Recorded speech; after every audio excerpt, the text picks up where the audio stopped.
दोस्तों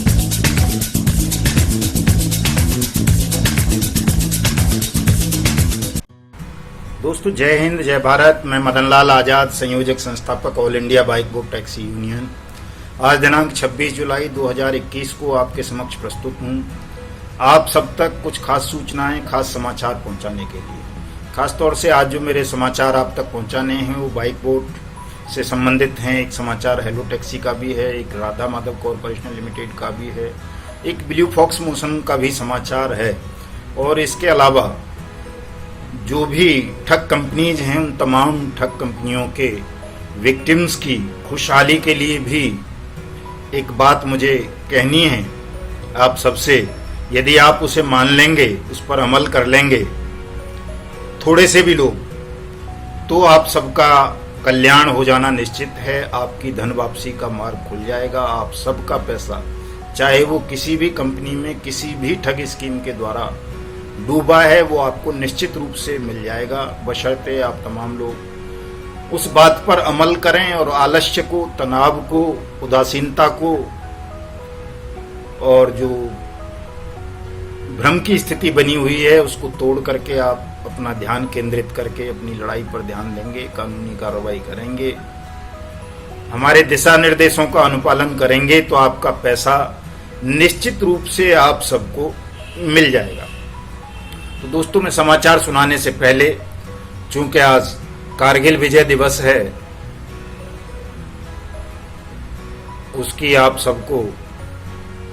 बधाई भी क्या देनी, वैसे शुभकामनाएं भी क्या देनी, चूंकि वो कोई अच्छी बात तो थी नहीं। हमारे हजारों सैनिक उसमें शहीद हुए, हजारों घरों के चिराग बुझे, लेकिन एक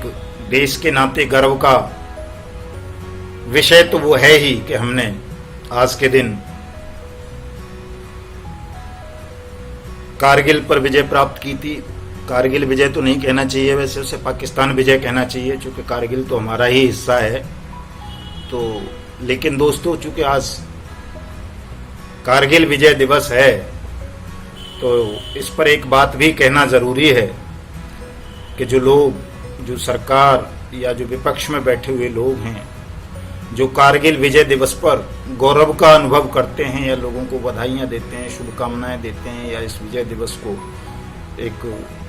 महोत्सव की तरह मनाते हैं, वास्तव में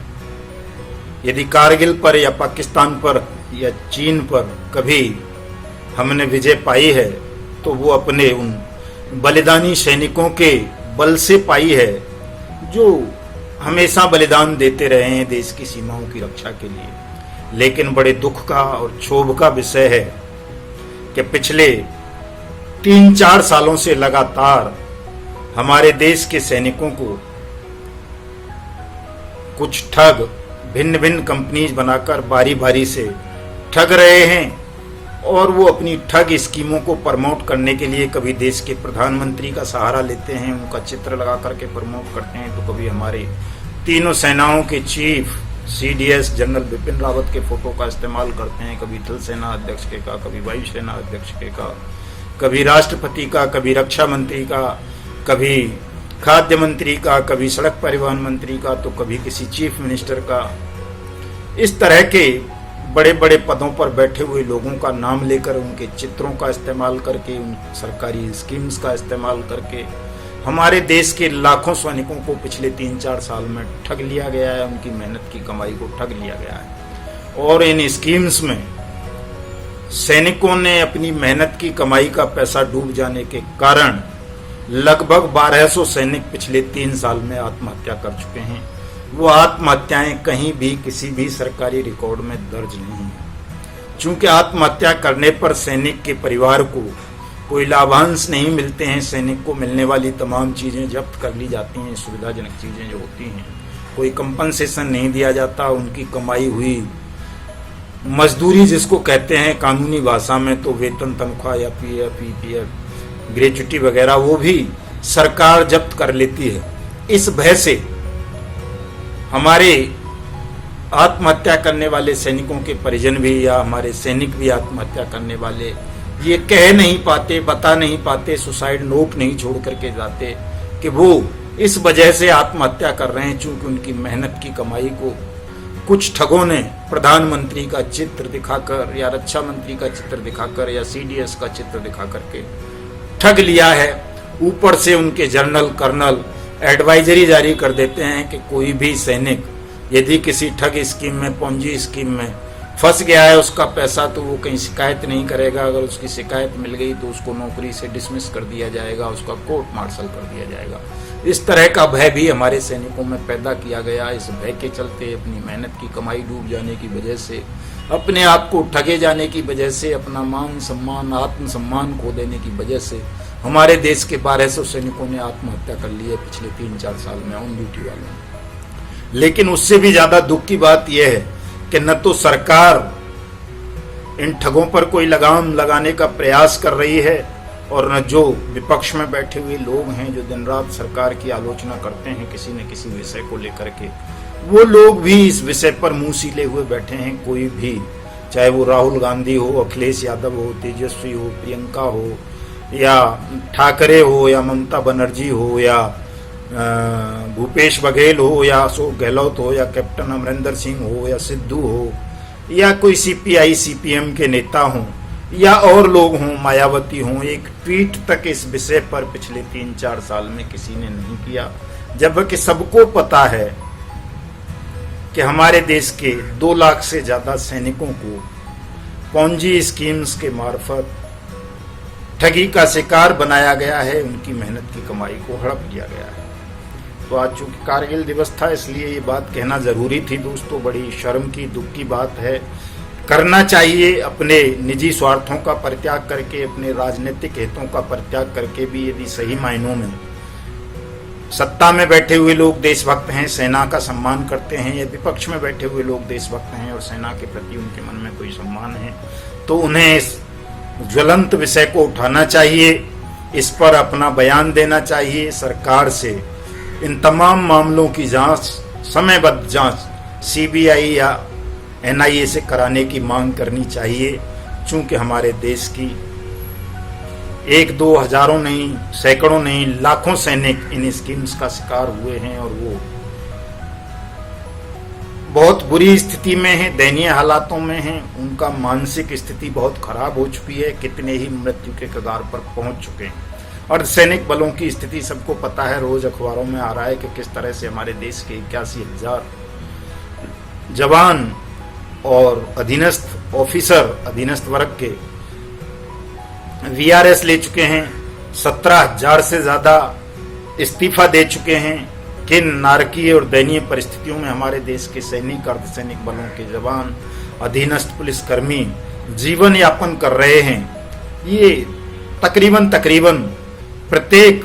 वो व्यक्ति जानता है जो थोड़ा सा भी इन तमाम चीजों में एक्टिव रहता है या न्यूज देखता है या पढ़ता है। तो इन तमाम चीजों पर हमारे देश के कर्तव्यनिष्ठ और देशभक्त लोगों को बोलना चाहिए दोस्तों। इन तमाम विषयों को उठाने के लिए तमाम सैनिकों को, अर्धसैनिकों को, अधीनस्थ पुलिसकर्मियों को, इसके अलावा जो करोड़ों किसान, मजदूर, कर्मचारी, पेंशनर्स, छोटे छोटे व्यवसायी, एडवोकेट्स,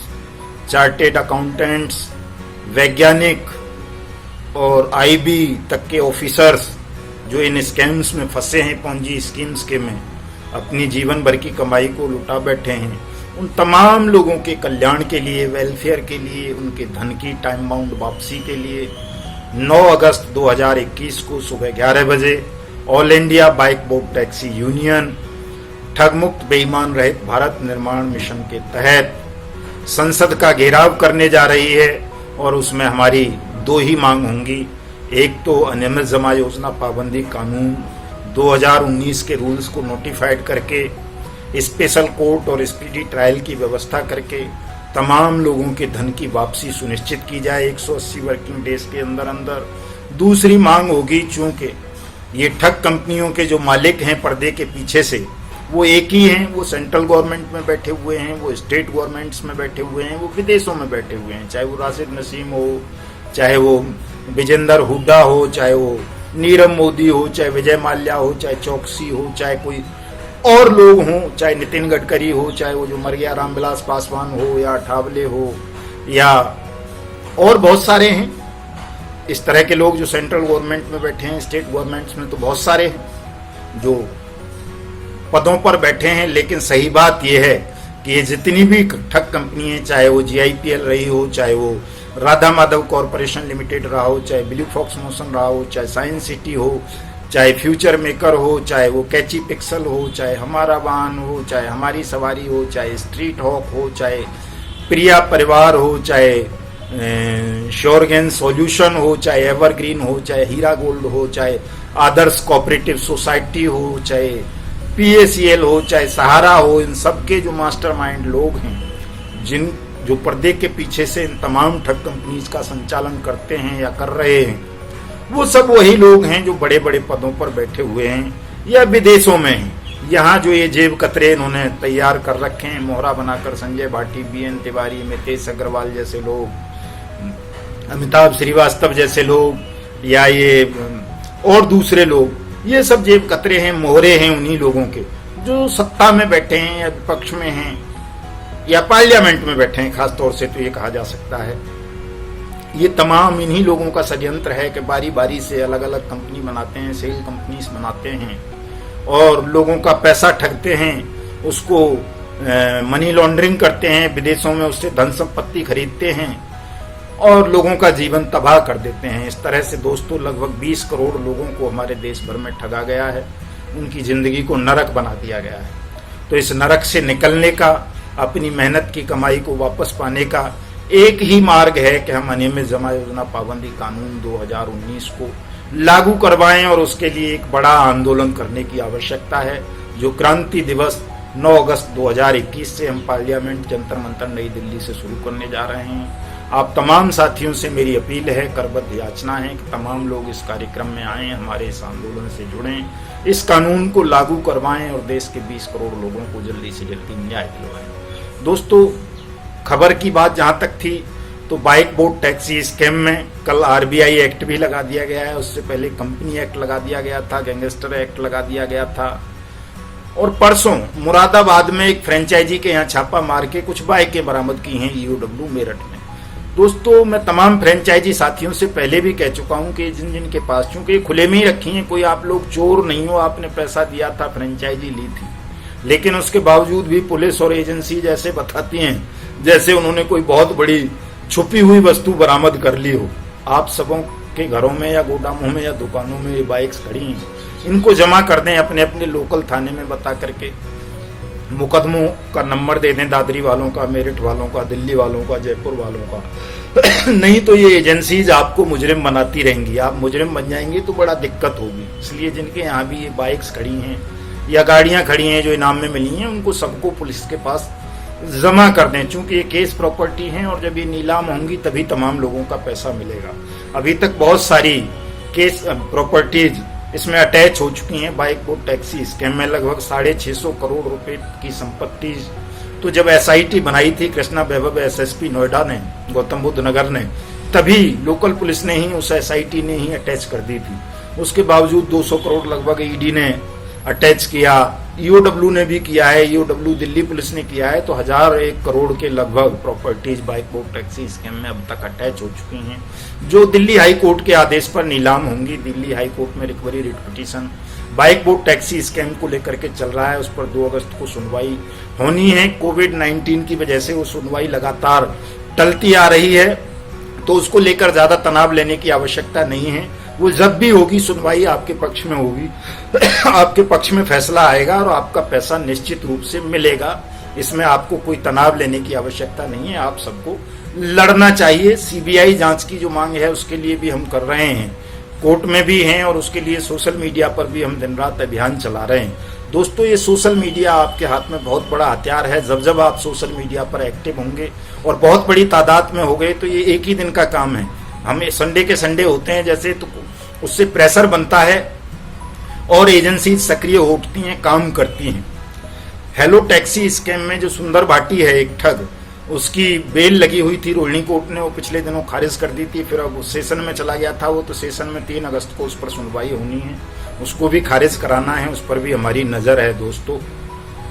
सत्येंद्र भसीन की जो बेल हुई है सुप्रीम कोर्ट से बाइक बोर्ड टैक्सी स्कैम में, उसको भी खारिज कराने के लिए अपील दाखिल करने जा रहे हैं। और पीएसीएल स्कैम में खास तौर से, जिसमें 6.5 करोड़ लोग हमारे देश के विक्टिम हैं, उसमें सुप्रीम कोर्ट का 2016 फरवरी में आदेश आया 180 वर्किंग डेज में पैसा वापस करने का, लेकिन आज तक तमाम लोगों का पैसा वापस नहीं किया गया। करोड़ों लोग दर दर की ठोकर खा रहे हैं, लाखों लोग आत्महत्या कर चुके हैं, लाखों पीएसीएल के एजेंट्स आज भी अपने घरों से बाहर हैं, वो नरकीय जिंदगी गुजार रहे हैं। तो उसके लिए भी कोर्ट की अवमानना का केस फाइल करने की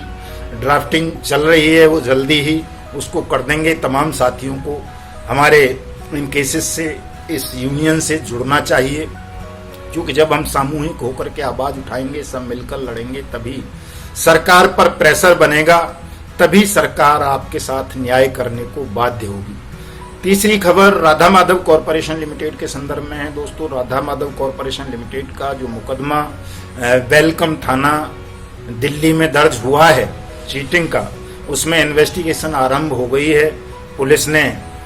3-4 प्राइमरी ठगों को उठाया था, कल उनसे पूछताछ की है, उनको बाउंड किया है, उनके बयान दर्ज किए हैं, एविडेंस कलेक्ट करना शुरू हो गए हैं और जल्दी ही उसमें जो बड़े ठग हैं उनकी गिरफ्तारी हो जाएगी। और उसमें रिकवरी रिट पिटीशन भी, चूंकि वो कंपनी सेबी में रजिस्टर्ड है राधा माधव कॉरपोरेशन लिमिटेड, इसलिए सेबी में उसकी तमाम लोगों की लिस्ट हमें दाखिल करनी है कि कितने लोगों के साथ चीटिंग आखिर हुई है। तो तमाम साथी अपनी अपनी डिटेल, जिन्होंने डिस्ट्रीब्यूटरशिप के नाम पर या किसी और नाम पर राधा माधव कॉरपोरेशन लिमिटेड ने अगर किसी के साथ कोई चीटिंग की है, तो वो अपनी डिटेल मुझे 7827581213 व्हाट्सएप नंबर पर सेंड कर देंगे। जिन साथियों ने बाइक बोट या हेलो टैक्सी स्कैम में अभी तक कोई कार्रवाई नहीं की है, वो भी अपनी इसी नंबर पर अपनी डिटेल सेंड कर देंगे। और चौथी खबर ब्लू फॉक्स मोशन के संदर्भ में है दोस्तों। ब्लू फॉक्स मोशन में ईओडब्ल्यू दिल्ली ने मुकदमा दर्ज किया हुआ है फरवरी 2020 में ही, 1 साल होने को जा रहा है। तो अभी वार्ता हुई है कि जल्दी से ही जो ये ब्लू फॉक्स मोशन के ठग हैं उनकी गिरफ्तारी की कार्रवाई की जाएगी, चूंकि अब उसमें कोई सेटलमेंट होने की गुंजाइश नहीं रही है। वो पैसे देने की मनोस्थिति में नहीं है, नहीं देना चाहता है, हड़पना चाहता है आपके पैसे को। इसलिए तमाम साथी जिन्होंने कानूनी कार्रवाई नहीं की है ब्लू फॉक्स मोशन को लेकर के, वो सब अपनी शिकायतें दर्ज कराएं। खुद नहीं करा सकते, हमारी यूनियन के पास भेजें, यूनियन की मेंबरशिप लें, हम तमाम साथियों की कार्रवाई करेंगे दोस्तों। इसी तरह से चाहे वो कोई भी कंपनी है, आप तमाम साथी अपनी अपनी कानूनी कार्रवाई अवश्य करें, यूनियन से जुड़ें। चूंकि जितनी बड़ी यूनियन होगी, हमने जो ग्रुप बनाया है फेसबुक पर 20 करोड़ ठगी पीड़ितों का ग्रुप, उसको तमाम लोग ज्वाइन कीजिए और इस सोशल मीडिया अभियान को तेज कीजिए। चूंकि जितना आप इसको तेज कर लेंगे, उतनी जल्दी आपको राहत मिल जाएगी, आपको न्याय मिल जाएगा, आपका पैसा वापस मिल जाएगा। ये ही सरकार होगी, सब कुछ यही होगा। ये तमाम लोग आपके साथ न्याय करेंगे, चूंकि इन्हें बाध्य करना पड़ता है न्याय के लिए, अपनी मर्जी से न्याय नहीं करते, चूंकि ठग हैं। लेकिन चूंकि इन्हें आपका वोट चाहिए,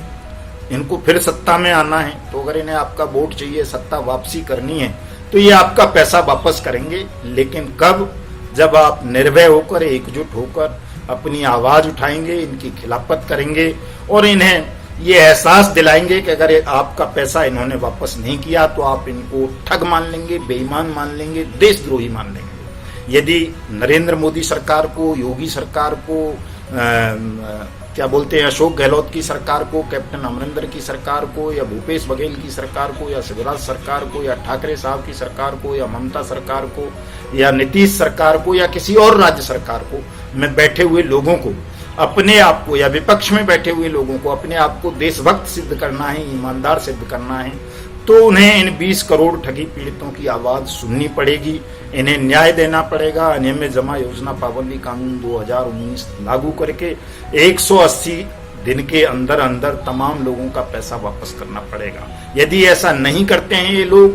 तो हमें ये मान लेना चाहिए कि सत्ता में बैठे हुए लोग, विपक्ष में बैठे हुए लोग ईमानदार नहीं हैं, देशभक्त नहीं हैं, बेईमान हैं। सेना के प्रति, देश के प्रति, न्याय के प्रति इनके मन में कोई सम्मान नहीं है। आज इतना ही दोस्तों। जय हिंद, जय भारत।